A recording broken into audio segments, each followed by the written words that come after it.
In negative 20,000, Indians used to do basic caveman stuff like painting shit on rock, eating nuts off tree.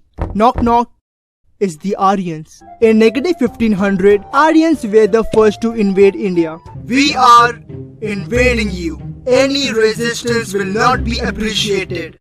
Aryans basically divided people into 4 categories: Brahmins, Kshatriyas, Vaisyas and Shudras. And if you are wondering, I am Brahmin and also an atheist. I know it's weird, but what can you do, right?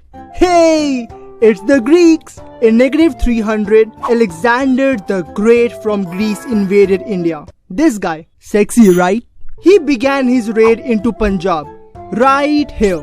When King Ambi saw the huge army of Alexander the Great, he was like, ah shit, and he surrendered immediately. Alexander fought many epic battles against Indian king. Most famous was against Indian king Porus. Note, India was divided into many kingdoms. That's why there are fuck ton of Indian kings. I don't know why I feel to mention this, but Alexander the Great was not only sexy, but also smelled nice. No homo. Even though Alexander was strong and sexy, he couldn't conquer the whole India. Time for the Mauryans. In negative 322, ancient India was dominated by Maurya empires. Maurya Empire was founded by Chandragupta Maurya. This guy, he conquered a lot of India, including Nand Empire, when he was only 20 years old. And I am 21 and I still make stupid videos. In negative 305, Chandragupta extended his borders and died because of starvation. Remember kids, dieting thrills but also kills. All size matters. No dick joke intended. Fortunately, Chandragupta had a kid called Bindusara, who became the second emperor of Maurya Empire. Just like his dad, Bindusara was also a great emperor. Not because he had 16 wives and 8 kids. I mean, shit. That's something to brag about. But because he further extended the borders of Maurya Empire. But then he died, so yeah. Remember Bindusara had 8 kids? One of them was Ashoka. Ashoka was a good human being. He killed his 6 brothers to get the throne but decided to spare one and made him deputy king. Brotherhood. More like brother from hood.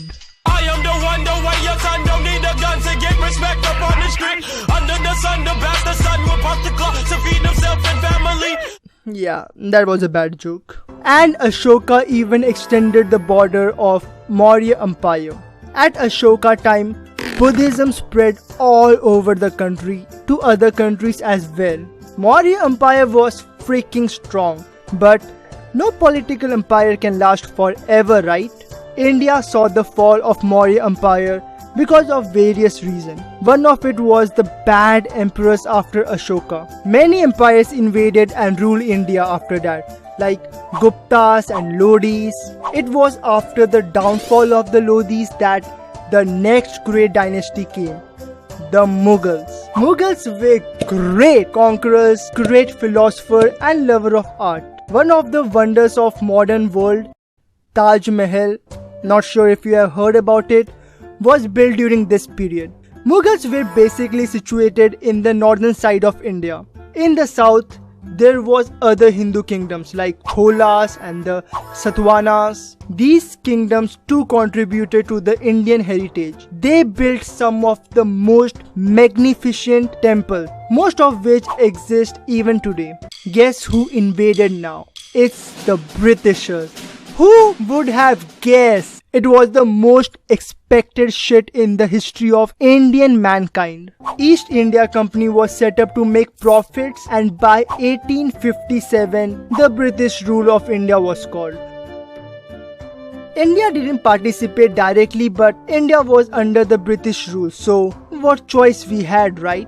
India sent over 1 million troops to serve overseas. Approximately 74,000 Indian army died in the World War I. And then the war ended. Some leaders were still not satisfied. Dicks.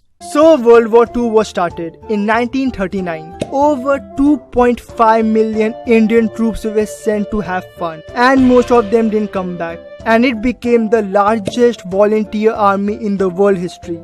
Not something to be very proud of, but yeah. And then the war ended. After all this, India was like, wait, everyone is getting freedom, maybe we should get freedom too, right? Many freedom fighters like Mahatma Gandhi and Bhagat Singh started movements to free India. And by 1947, India finally got its independence. And I think India is doing well after independence. I mean, a lot of work is still needed to be done. But I think every country has its ups and downs. Yeah? Thank you for watching this. Okay, bye. Sayonara.